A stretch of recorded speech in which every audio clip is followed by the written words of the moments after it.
বেনজিরকে একা অপকর্ম করছে, আজিজ সাহেবকে একা অপকর্ম করছে, তাদের সাথে যারা চলছে চিনি না, আজকে হযরত ওমর মতো ধরে নিয়ে আসেন, সবগুলোর পিঠে চাবুক মারেন। উপরের দিকে তাকানো ভালো, যদি উপরের দিকে কেউ সত্যিকার অর্থে আল্লাহর দিকে তাকায়, মহান আল্লাহ রাব্বুল আলামিনের দিকে যদি তাকিয়ে এই পৃথিবীতে কেউ ন্যায় প্রতিষ্ঠা করতে চায়, তাহলে সেখানে হযরত উমরের মতো একটা শাসন ব্যবস্থা প্রতিষ্ঠিত হয়ে যায়, শের শাহের মতো একটা পুলিশিং ব্যবস্থা সৃষ্টি হয়ে যায়।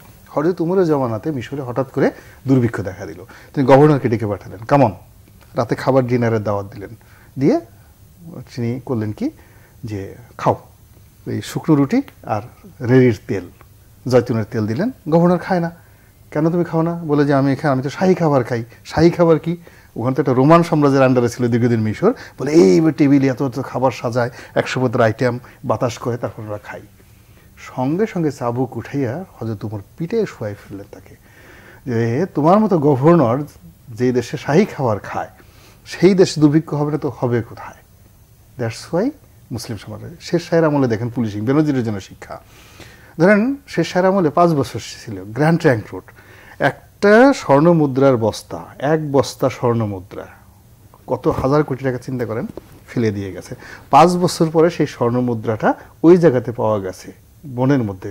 পশু পাখি যদি না নিয়ে থাকে কোনো মানুষ ধরত না। কি করতো? ওই এলাকার যত ময় মুরব্বী ছিলেন লোকালি একটা পুলিশিং ব্যবস্থা করতেন। অন্যায় যদি কোথাও চুরি চামারি হতো, ওখানকার জমিদার থেকে শুরু করে পুলিশ কনস্টেবল সবাইকে এনে ওখানকার যিনি ফৌজদার ছিলেন পিঠের উপরে আচ্ছা মতো পিটানো।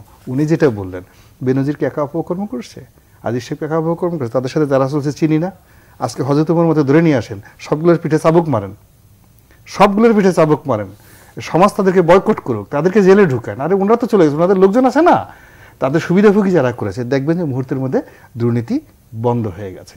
তো কাজেই এই যে উপরের দিকে তাকানো, আমরা উপরের দিকে তাকাই, যেখান থেকে তাকালে আমাদের লাভ হয়, কিন্তু সেই উপরের দিকে তাকাই না, আসমানের মালিকের দিকে তাকাই না, আল্লাহ রাব্বুল আলামিনের দিকে তাকাই না।